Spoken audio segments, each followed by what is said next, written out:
हमारे YouTube channel में आपका स्वागत है। अभी जो प्री बीएड का एग्जाम होने वाला है उसमें जो सामान्य अध्ययन का खंड है उसको मैं डिस्कस करूंगा। अगर आप चैनल पे नए हैं और आपने अभी तक हमारे चैनल को सब्सक्राइब नहीं किया है तो इसे जरूर सब्सक्राइब कर लीजिएगा। ये मेरा जो प्री बीएड का एग्जाम होने वाला है वो 100 मार्क्स का एग्जाम होगा, जिसमें से रीजनिंग सामान्य मानसिक योग्यता के 30 अंक के 30 प्रश्न होंगे, 30 अंक के 30 प्रश्न होंगे। सामान्य ज्ञान जिसको आज हम लोग पढ़ने वाले हैं, मैं कोशिश करूंगा पहले सामान्य ज्ञान के बाद मैं जस्ट खत्म होने के बाद मैं सामान्य मानसिक योग्यता भी चालू कर दूं, या पैरेलल भी हम इसको पढ़ सकते हैं। तो आज हम लोग सामान्य ज्ञान पढ़ने वाले हैं जो कि 20 अंक का होगा। सामान्य ज्ञान काफी बड़ा होगा। उसके बाद शिक्षण अभिरुचि है, टीचिंग मेथड जो भी होंगे, कैसे टीच करना है उससे रिलेटेड होगा। सामान्य हिंदी से 10 क्वेश्चन आएंगे और सामान्य अंग्रेजी से 10 क्वेश्चन, तो टोटल 100 अंक के 100 प्रश्न पूछे जाएंगे। ठीक है, ये सिलेबस का एक बाहरी रूप है। 5 खंडों में आपका सिलेबस डिवाइडेड है। जो आज हम चर्चा करने वाले हैं वो है सामान्य ज्ञान। सामान्य ज्ञान काफी बड़े पार्ट में बटा हुआ है, आपको दिखाई दे रहा है स्क्रीन में। ये 20 अंक का जो है सामान्य ज्ञान, उसमें इतिहास है, नागरिक शास्त्र या राजनीति विज्ञान जिसे बोले वो है, अर्थशास्त्र है, भूगोल है और साइंस है, सामान्य विज्ञान है।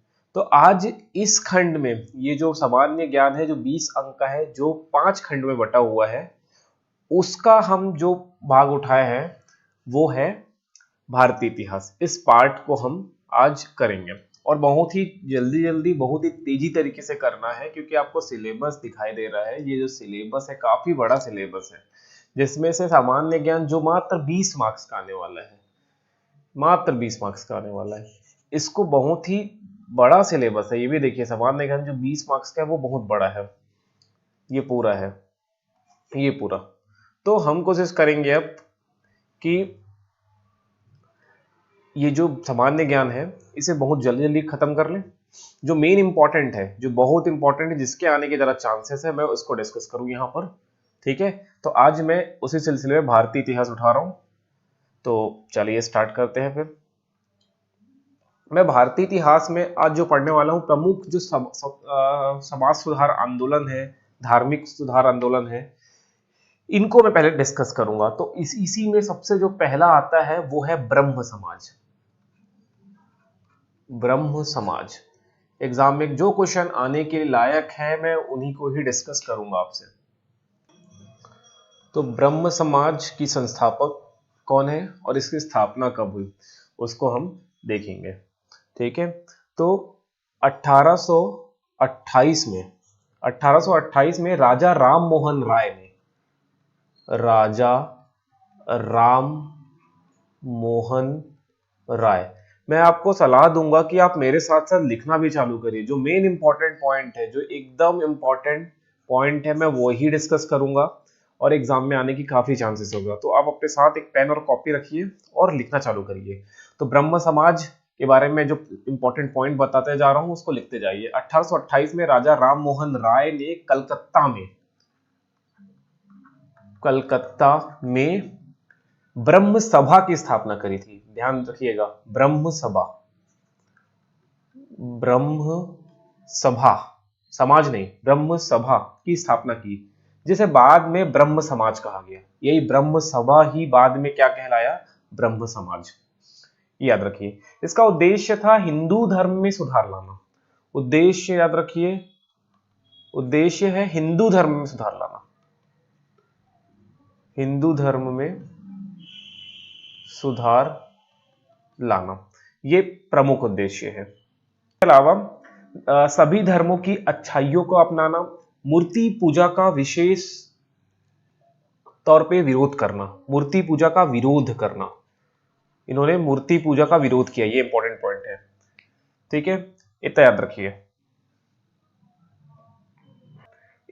ठीक है, इसके अलावा याद रखिए कि हिंदू समाज की कुरीतियों में सती प्रथा, बहुपत्नी प्रथा, वेश्यागमन, जातिवाद, बाल विवाह आदि को समाप्त करने का प्रयास किया। मैं फिर से बोलूंगा, सती प्रथा, नोट करिए, आप नोट करिए, सती प्रथा, बहुपत्नी प्रथा, वेश्यागमन, जातिवाद, बाल विवाह, इन सब का इस समाज के माध्यम से राजा राम मोहन राय ने विरोध किया। लेकिन इन्होंने विधवा पुनर्विवाह का समर्थन किया। विधवा पुनर्विवाह का समर्थन किया। तो जो भी हमारे समाज में कुरीतियां थी, गलत चीजें थी, उसका इस समाज के माध्यम से राजा राम मोहन राय ने विरोध किया और जो अच्छे चीज हो सकते हैं उसको सपोर्ट भी किया। ठीक है, याद रखिएगा।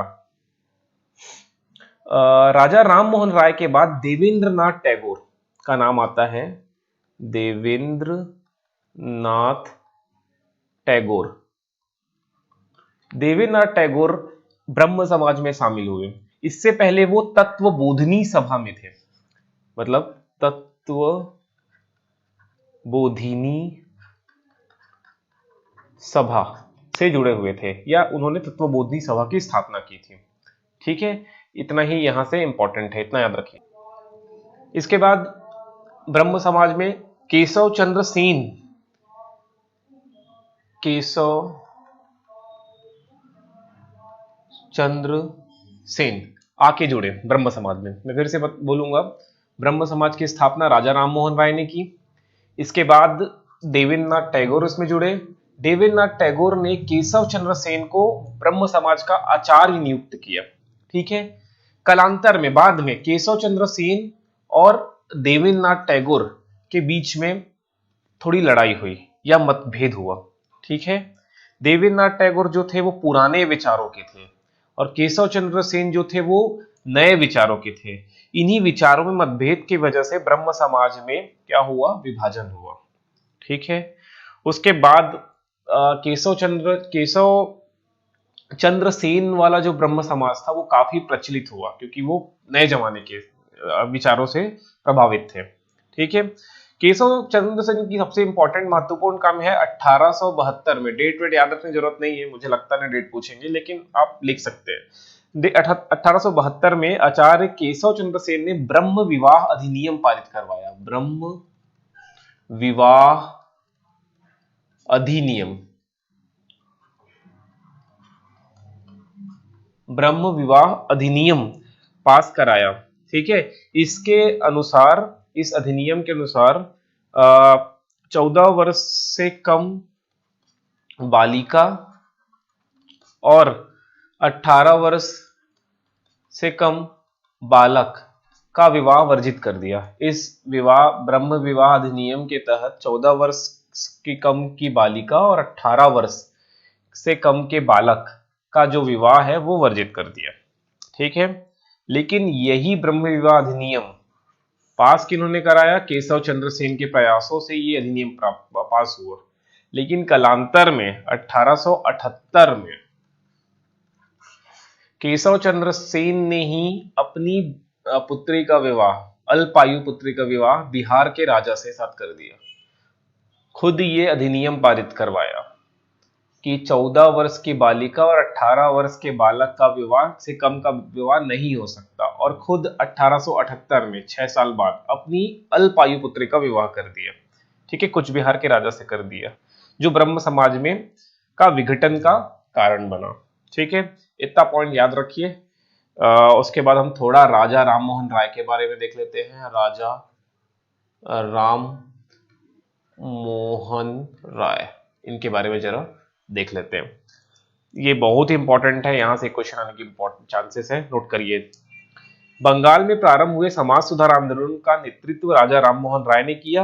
इन्हें भारत में सांस्कृतिक पुनर्जागरण के गुरु, सांस्कृतिक पुनर्जागरण के गुरु नोट करिए आप, सुधार आंदोलन के प्रवर्तक, आधुनिक भारत के पिता, नव भारत के तारा, राष्ट्रवाद के जनक, भारतीय पत्रकारिता के जनक, भाषाई विद्वान कहा जाता है। मैं फिर से बोलूंगा, इसे आप नोट करिएगा।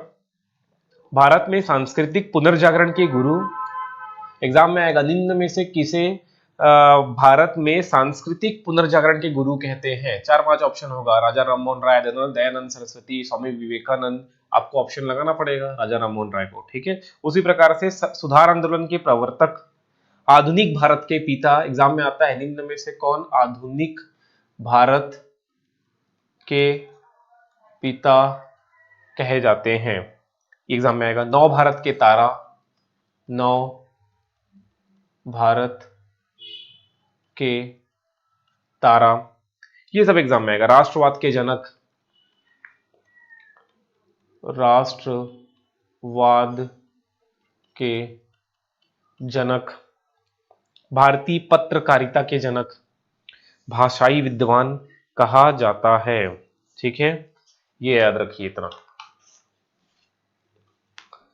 इनके कुछ प्रमुख पुस्तक भी हैं। एक है मिरात उल अखबार, फारसी भाषा में मिरात उल अखबार। ये एक उनका पत्र है, न्यूज़पेपर है, अखबार है, जो कि फारसी भाषा में था। इसके बाद बांग्ला भाषा में संवाद कौमुदी का प्रकाशन भी किया। संवाद कौमुदी, ये याद रखिए। ठीक है, इतना याद रखिए। इसके अलावा इन्होंने हिंदू कॉलेज की स्थापना की थी बनारस में, कलकत्ता में हिंदू कॉलेज की स्थापना की थी।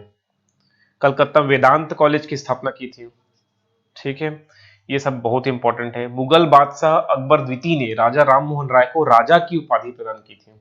मुगल बादशाह अकबर द्वितीय ने राजा राम मोहन राय को राजा की उपाधि, ये जो नाम में उनके आगे जो राजा लगता है ना, ये एक उपाधि है, राजा। ठीक है, इतना याद रखिए। जो बहुत ही इंपॉर्टेंट पॉइंट है उनको देखिए, क्योंकि सिलेबस बहुत बड़ा है और आने वाला केवल 20 मार्क्स का है, इसलिए मैं बहुत ही जल्दी जल्दी पढ़ा रहा हूँ। अदरवाइज कोई ज़्यादा सिलेबस होता तो मैं डिटेल में डिस्कस करते हैं। ठीक है, तो बहुत तेजी से करते हैं। सेकेंड, इसके बारे में हम पढ़ेंगे प्रार्थना समाज। जो बहुत इंपॉर्टेंट समाज है उन्हीं को मैं बता रहा हूँ। प्रार्थना समाज 1867 में प्रार्थना समाज की स्थापना डॉक्टर आत्माराम पांडुरंग ने किया। डॉक्टर आत्माराम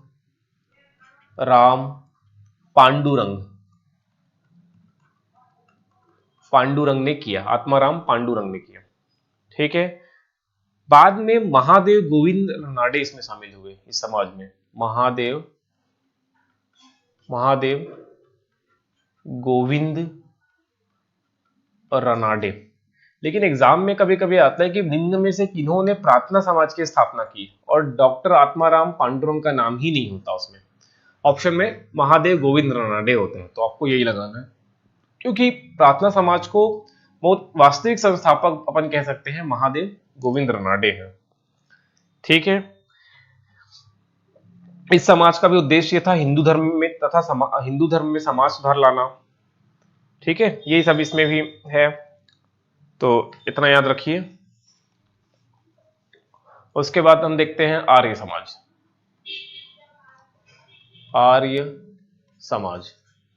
आर्य समाज के संस्थापक दयानंद सरस्वती थे, मतलब 1875 में दयानंद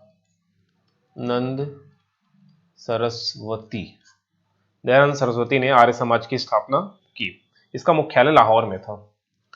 ठीक है, इसका उद्देश्य भी था हिंदू धर्म में सुधार लाना, वैदिक धर्म को पुनः शुद्ध रूप से स्थापित करना, छुआछूत की विरोध करना, और समाज में जितने भी कुरीतियां हैं उनका विरोध करना। ठीक है, ये समाज पहली बार महिलाओं और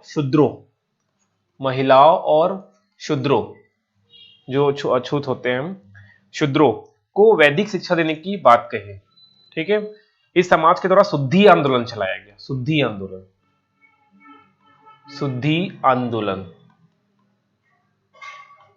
आंदोलन चलाया गया।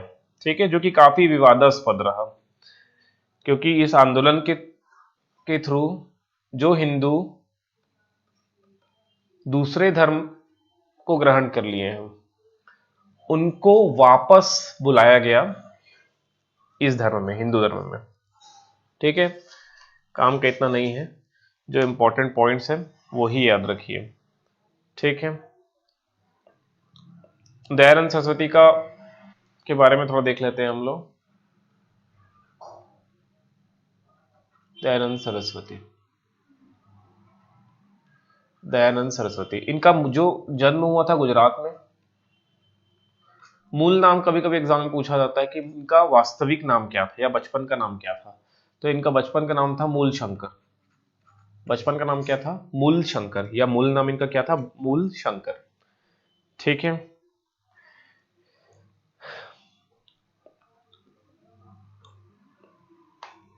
उसके बाद हम पहुंचते हैं, अच्छा एक यहां पर याद रखिएगा, दयानंद सरस्वती ने सर्वप्रथम स्वराज शब्द का प्रयोग किया था। इन्होंने सर्वप्रथम स्वराज शब्द का प्रयोग किया था। इसके बाद हम आगे पहुंचते हैं रामकृष्ण मिशन।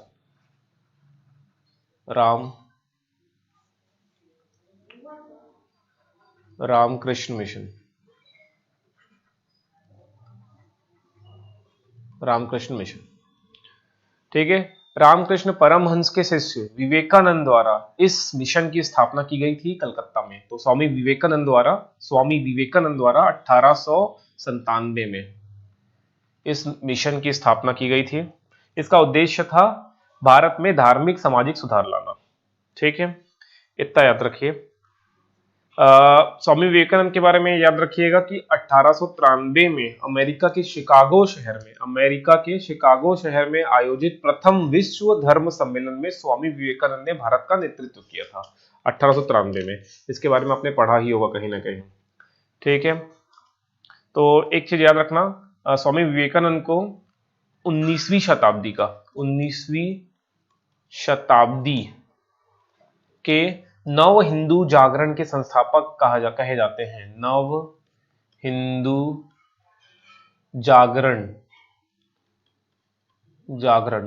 जागरण के संस्थापक कहे जाते हैं, याद रखिए। इनकी दो पत्रिकाओं के नाम भी याद रखना है, एक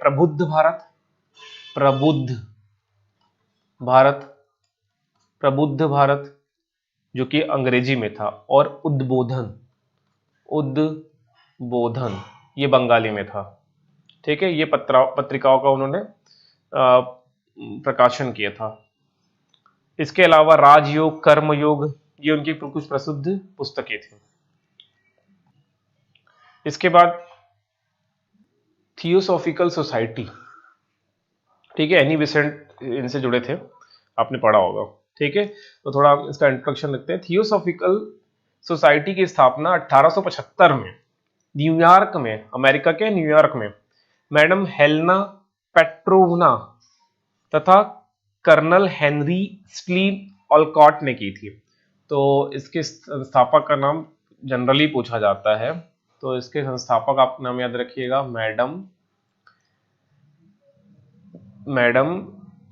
ब्लावत्स्की,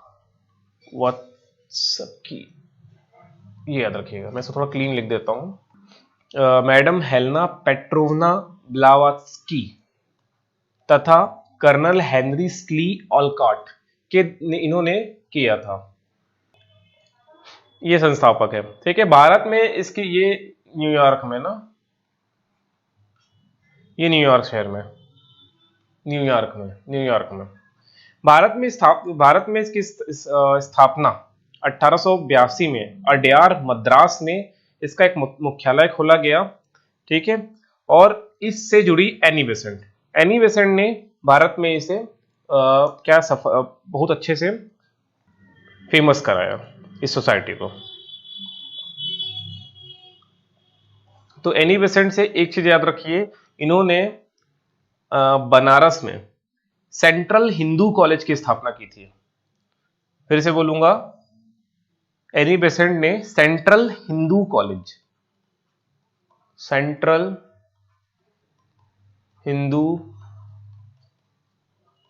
कॉलेज की स्थापना की, जो बाद में चलकर मदन मोहन मालवीय के प्रयासों से बनारस हिंदू विश्वविद्यालय बना, जिसे आज हम फेमसली कहते हैं बनारस हिंदू यूनिवर्सिटी के नाम से फेमस हुआ।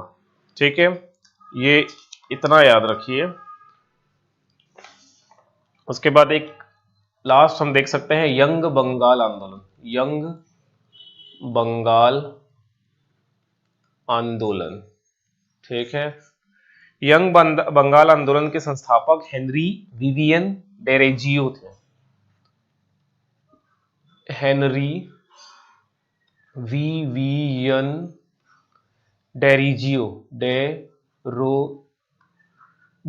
ये संस्थापक थे। क्षेत्र बंगाल था। इतना याद रखिए। ठीक है। डेरोजियो को आधुनिक भारत का प्रथम राष्ट्रवादी कवि कहते हैं। इन्हें हम क्या बोलते हैं? आधुनिक भारत का प्रथम, आधुनिक भारत का ना, आधुनिक भारत का प्रथम राष्ट्रवादी कवि, राष्ट्रवादी कवि कहते हैं। ये याद रखिए। ठीक है। यंग बंगाल आंदोलन का उद्देश्य क्या था? प्रेस की स्वतंत्रता था, जमींदारों के अत्याचारों से रैयतों की सुरक्षा, रैयतों मतलब किसानों की सुरक्षा या भूस्वामी की सुरक्षा, सरकारी उच्च सेवाओं में भारतीयों को रोजगार दिलाना। जनरली होता क्या था कि सरकार के जो उच्च सेवा है उसमें भारतीयों को नहीं, अंग्रेजों को ही रिजर्व रहता था, तो उसमें भारतीयों को नौकरी दिलाना, ये इस आंदोलन का प्रमुख उद्देश्य था। ठीक है, ये हमने अभी देखा। ठीक है, इसके बाद हम देखते हैं कुछ प्रमुख दलित सुधार आंदोलन को भी देखते हैं। इसमें आएगा सत्य शोधक समाज, सत्य शोधक समाज। सत्य शोधक समाज के संस्थापक ये आपसे एग्जाम में पूछा जाएगा, जो कि ज्योतिबा फुले हैं। इसके संस्थापक याद रखिए, एग्जाम में बहुत इंपॉर्टेंट है आने के लिए, ज्योतिबा फुले, ज्योतिबा, ज्योतिबा फुले, ज्योतिबा फुले, इनका नाम याद रखिए, बहुत इंपॉर्टेंट है। उद्देश्य यही है कि ब्राह्मणवाद और उसकी कुरीतियों का विरोध करना, अस्पृश्य लोगों को शिक्षा देकर समाज में आगे उठाना, यही इसका उद्देश्य है। उसके बाद हम देखते हैं, अगला देखते हैं डॉक्टर भीमराव अंबेडकर के जो आंदोलन है, प्रमुख आंदोलन है, ये भी पूछा जा सकता है। अंबेडकर के प्रमुख आंदोलन,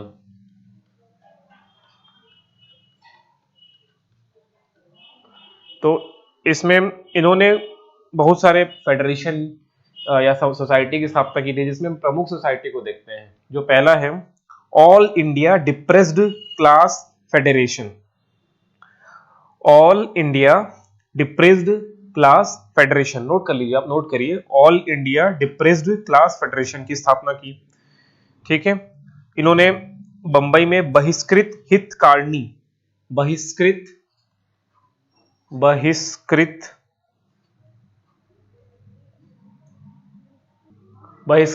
हितकारिणी सभा की स्थापना की।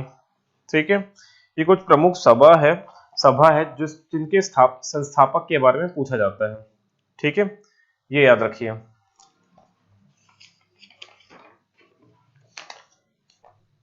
इसके बाद हम लोग कुछ प्रमुख जनजातीय विद्रोह को भी देख सकते हैं यहीं पर। जनजातीय विद्रोह मैं बहुत ही तेजी से पढ़ा रहा हूं क्योंकि सिलेबस बहुत ज्यादा है। ठीक है, सारे सिलेबस को कवर करने की कोशिश करूंगा आपके प्री बीएड एग्जाम के लिए, तो जो भी इंपॉर्टेंट हो सकता है मैं डिस्कस कर रहा हूं। और आपको अगर बुक के बारे में जानना है तो आप लुसेंट, वो जो बुक आती है लुसेंट सामान्य ज्ञान, उसे प्रेफर कर सकते हैं। तो प्रमुख जनजातीय विद्रोह में हम लोग देख लेते हैं जो बहुत ही प्रमुख है। एक जैसे खोंड है, खोंड विद्रोह, खोंड विद्रोह, सिर्फ नेता का नाम पूछा जाएगा। खोंड विद्रोह के नेतृत्व चक्र बिसोई ने किया था, चक्र बिसोई ने खोंड विद्रोह। ठीक है, उसी प्रकार से आता है संथाल विद्रोह के नेता थे सिद्धो व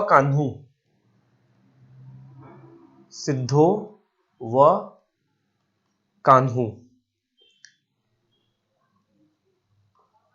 ठीक है, इसका संथाल विद्रोह का जो क्षेत्र था वो बिहार था।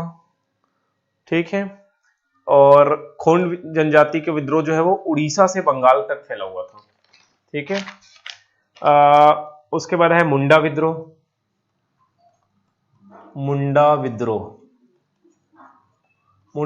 के नेता थे बिरसा मुंडा। इसका क्षेत्र छोटा नागपुर का पठार, झारखंड। खासी जनजाति ने विद्रोह किया था।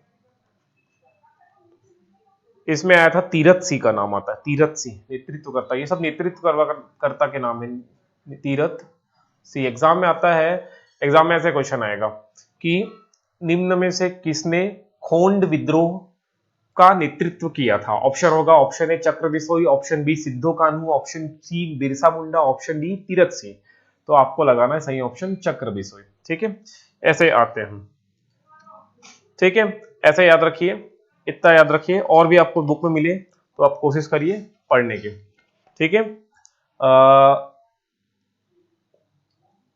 आज हमने ये भारतीय इतिहास का खंड उठाया हुआ है और इसमें कुछ प्रमुख जो विकास है, ऐतिहासिक घटनाएं हैं, उनको हम देख रहे हैं।